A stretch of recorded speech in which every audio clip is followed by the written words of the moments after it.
बहू और बेटी का न्यू ईयर। अले अले मेरी छवि को नीनी क्यों नहीं आई अभी तक? सो जा बेटा, रोते नहीं है। अरे शिवानी, उसे ठंड लग रही होगी तभी तो रो रही है। देखो खिड़की खुली है। और तुम भी स्वेटर पहन कर रखो, वरना तुम्हारे से इसे सर्दी लग जाएगी। तुम्हारी हालत भी नाजुक है। एक हफ्ते पहले ही तुमने छवि को जन्म दिया है। जी मुझे याद है, बस अभी ध्यान नहीं रहा। ठीक है, मैं ऑफिस जा रहा हूँ, ख्याल रखना अपना। अरविंद खिड़की बंद करके और हीटर चलाकर ऑफिस के लिए निकल जाता है। तभी शिवानी की बेटी सो जाती है। ये देखो, पापा के हीटर लगाते ही सो गई। ठंड से ही रो रही थी, इसका मतलब मुझे बहुत ख्याल रखना होगा इसका। फिर शिवानी सास सुहासिनी के पास जाती है, जहाँ वो धूप में बैठकर मूंगफली खा रही थी। माँ जी, आप लड्डू बना देंगी? इस बार माँ नहीं बना पाई, सर्दी भी है और जापे का शरीर है, तो वो लड्डू फायदेमंद करेंगे। अच्छा, तो तू मेरे पर ऑर्डर चलाने आई है? कुछ काम वाम भी कर लिया कर खुद से। नहीं, कोई जरूरत नहीं है लड्डू की जगह, दूध पियो, हाँ काफी है। ठीक है माँ जी। और सुन, मेरी गर्म शॉल और स्वेटर है, उन्हें मशीन से नहीं धोना, हाथ से धोना, वरना खराब हो जाएगी। पर माँ जी, इतनी ठंड में हाथ से काम कैसे होगा? फिर शुरू हो गए तेरे बहाने।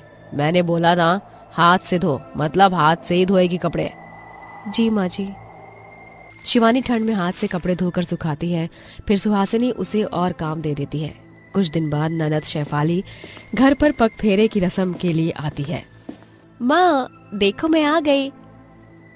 अरे मेरी बच्ची, मेरी लाडो, कैसी है? तेरे ससुराल वाले तुझ पर जुल्म तो नहीं करते? ठंडे पानी में तो काम नहीं करवाते ना? करवाते हैं माँ, मेरे को बिल्कुल भी ये सब करने का मन नहीं करता। सास के बहुत नखरे हैं, इसीलिए मैं यहीं रहूंगी थोड़े दिन, पग फेरे की रस्म के बहाने। थोड़े दिन क्यों? तू नया साल मनाकर जाना अपने ससुराल, जब तक यहाँ पर ऐश कर। शेफाली दीदी, ये लीजिए पानी। अरे पानी छोड़ो, मुझे अदरक वाली चाय बना दो। और मेरी भतीजी कहाँ है? वो तो दीदी सो रही है, अभी उठ जाएगी तो काम नहीं करने देगी। अच्छा। फिर शेफाली सुहासिनी के साथ गप्पे लड़ाती है। इतने में शिवानी चाय नाश्ता बनाकर ले आती है, जिसे खाकर दोनों माँ बेटी कमी निकालते हैं। ओहो भाभी, क्या हो गया है? आपके पकौड़े को टेस्ट ही नहीं है जो आप पहले बनाया करती थी। क्यों री छोरी, हाँ? तूने अच्छे से क्यों नहीं बनाया? मेरी बेटी के आने से खुश नहीं है ना तू? नहीं माँ जी, ऐसी कोई बात नहीं है। रोने की आवाज है, लगता है उठ गई है। माँ जी मैं अभी आती हूँ। शिवानी अपनी बेटी को दूध पिलाकर बाहर लाती है। छवि देखो, तुम्हारी बुआ आई है। दीदी लीजिए ना, खेलो इसके साथ। भाभी, हमारी बातचीत में काटकर चली गई, कोई लिहाज वगैरह नहीं है क्या आपको? अगर होती तो ऐसे थोड़ी करती। नहीं माँ जी, ऐसी कोई बात नहीं है। छवि रो रही थी ना, इसीलिए गई बस। ज्यादा बहाने मत बना, जा मेरी बेटी के लिए गाजर का हलवा बना, देसी घी ज्यादा डालना। जी माँ जी। शिवानी रसोई में जाकर गाजर का हलवा बनाती है, जिसे खाने के बाद भी वो दोनों नुक्स निकाल देती हैं। हालांकि गाजर का हलवा वाकई में लाजवाब था। शिवानी अपने लिए गाजर का हलवा कटोरी में परोस कर ले जा रही थी, तभी शेफाली कटोरी छीन लेती है। अरे भाभी, इतना भी बुरा नहीं बना, मेरा और खाने का मन कर रहा है। आप तो खाती रहती हो, दोबारा बनाकर खा लेना, ये मैं खा लेती हूँ। ठीक है दीदी। बेचारी 2 घंटे रसोई में खड़े रहकर गाजर का हलवा बनाती है, जिसका उसे ताना मिल जाता है, पर वो खाने को नहीं मिलता है। ठंड के दिन गुजर रहे थे। सुहासिनी अपनी बेटी के लिए मेवे वाले गोंद के लड्डू बना देती है, लेकिन जब उसकी बहू ने कहा था तब उसने टाल दिया। साफ जाहिर होता है कि वो अपनी बेटी और बहू में कितना भेदभाव कर रही थी। फिर शाम को, बहू दूध लेकर आ, मेरी बेटी वो लड्डू दूध से खाएगी। मैं भी खा लूं माँ जी लड्डू दूध से? तुझे क्या जरूरत? ये मेरी बेटी के लिए है, तेरे लिए नहीं। मुझे मेरी बेटी की फिक्र है, तेरी माँ को तेरी फिक्र होती तो बना देती। ये सुनकर उसकी आंखों में आंसू आ जाते हैं। फिर वो दूध लाकर ननद को दे देती है। ऐसे ही सुहासिनी और शेफाली शिवानी को ठंड में परेशान करने लगती हैं। उसे अपनी बेटी को देखने का भी टाइम नहीं मिलता था। ठंड में काम करके उसके हाथ अब सूजने लगे थे। वहीं नए साल के आने की खुशी में एक दिन पहले सास अपनी बेटी को ढेर सारी शॉपिंग करवाती है और सामान बहू को दिखाकर कहती है, बहू ये देख, ये दोनों कार्डिगन स्वेटर अच्छे हैं ना नए साल पर पहनने के लिए। और भाभी देखो, माँ ने मुझे गर्म सूट भी दिलाया है। माँ जी, सामान और कपड़े तो आप बहुत अच्छे लाई हैं, मुझे भी बता देती, मैं भी छवि के लिए नए साल पर कुछ ले आती। आप दोनों तो लाई होंगी ना मेरे और छवि के लिए। क्यों, मैं तुझे क्यों दिलाऊं? बेटी को दिलाया है। शादी के बाद वो पहली बार घर आई है, फिर नया साल भी है, और कल शेफाली जैसी डेकोरेशन बोले वैसे ही करना तू। मेहमानों को भी बुलाना है। कल नए साल का जश्न धूमधाम से होना चाहिए। खाना भी तू ही बनाएगी।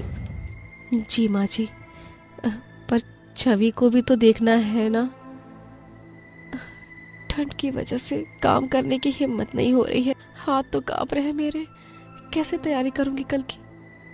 उसको तू हम पर छोड़ दे। रात हो जाती है। शिवानी सारा दिन काम में लगी रहती है और कुछ डेकोरेशन रात को ही कर देती है। अब सही है, कल मैं थोड़ी फ्री हो जाऊंगी। ये डेकोरेशन अभी कर ली और बिल्कुल वैसे ही जैसे दीदी ने बोला था। शिवानी 31 दिसंबर की रात को सो जाती है। अगले दिन नए साल का दिन था। सुबह उठकर शिवानी घर की सफाई कर रही थी। सब नहा लेते हैं, फिर वो नहाने चली जाती है तो शावर में गर्म पानी नहीं आता। हे भगवान, यहाँ तो बिल्कुल भी पानी नहीं है। अब क्या करूं? माँ जी गुस्सा करेंगी। इतने में सुहासिनी बाथरूम के बाहर आकर खटखटाने लगती है। अरे ओ नासपीटी, कितनी देर में बाहर आएगी? पूजा पाठ करनी है कि नहीं? अंदर ही रहेगी? नए साल के दिन जल्दी आ, 10 बजने ही वाले हैं। बस माँ जी आई। कोई नहीं, ठंडा पानी से नहा लेती हूँ, फिर हीटर के पास बैठ जाऊंगी। सास चली जाती है और शिवानी को मजबूरन ठंडे पानी से नहाना पड़ता है। बर्दाश्त के लायक भी नहीं था। इससे शिवानी को बहुत ठंड लगती है और वो जैसे हीटर के पास बैठती है तो ननद वो हीटर ले लेती है। कांपते कांपते शिवानी पूजा करती है। उसके बाद ननद अपनी पसंद का डेकोरेशन करवाती है, जिस पर उसे काफी देर लग जाती है। छवि को भी नहीं ले पाती और बड़े बड़े बर्तनों में गेस्ट का खाना बनाती है। शाम को सारे गेस्ट आ जाते हैं, फिर उन्हें कोल्ड ड्रिंक सर्व करने लगती है। इतना सब करते हुए उसकी हालत नाजुक हो चुकी थी। माँ, मुझे तो ठीक से खड़ा भी नहीं होया जा रहा है। गेस्ट को कैसे संभालूं? ओए बहू, जाकर सबको सर्व कर। मेहता जी भी आ गए हैं।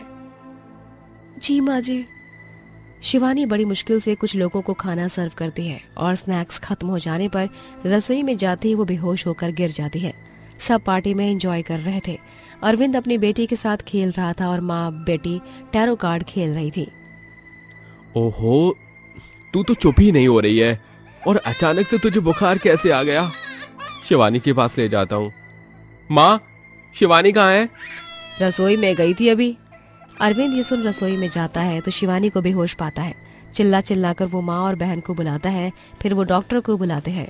कुछ गेस्ट चले गए थे, कुछ रुके थे। तभी डॉक्टर कहता है, ये क्या, आपने अपनी पत्नी का बिल्कुल भी ख्याल नहीं रखा? एक तो ठंड है, ऊपर से जापे का शरीर, और आपकी बेटी भी शायद बुखार में है। आपने बताया था। ये सिर्फ इसी वजह से हुआ है कि माँ इतनी बीमार है और बच्चा तो माँ का दूध भी पीता है 6 महीने तक। आपको सावधानी बरतनी चाहिए थी। बच्चा और माँ दोनों का ख्याल रखना चाहिए था। माफ कर दीजिए डॉक्टर साहब, दोबारा ऐसा नहीं होगा। मैं दोनों का ख्याल रखूंगा। माँ, आपके भरोसे में शिवानी और अपनी बेटी को छोड़कर गया था और आपने ये कैसी दशा बना दी है? जी जी सुहासिनी, तूने अपनी बहू के साथ क्या किया? अरे बेटा, मैंने देखा है, ये शेफाली का तो बहुत ख्याल रखती थी, लेकिन बहू से रोज काम करवाती थी। वो बेचारी थकी हारी एक टांग पर सारा काम करती थी। सुहासिनी, तुझे ऐसे बहू और बेटी में भेदभाव नहीं करना चाहिए था। हाँ ताई जी, आपने गलत तो किया है। अरविंद बेटा, मुझे माफ कर दे। मुझे ध्यान ही नहीं रहा कि मैं क्या कर रही हूँ। बहू के साथ मैंने पोती के साथ भी नाइंसाफी कर दी। भैया, भाभी माफ कर दीजिए। मैं भाभी का ख्याल रखूंगी। उनका नया साल बर्बाद नहीं जाएगा। तभी शिवानी होश में आकर सास और ननद को माफ कर देती है। इसके बाद दोनों शिवानी और बच्चे का ख्याल रखते हैं और नए साल का फिर से जश्न मनाकर खुशी खुशी रहने लगते हैं।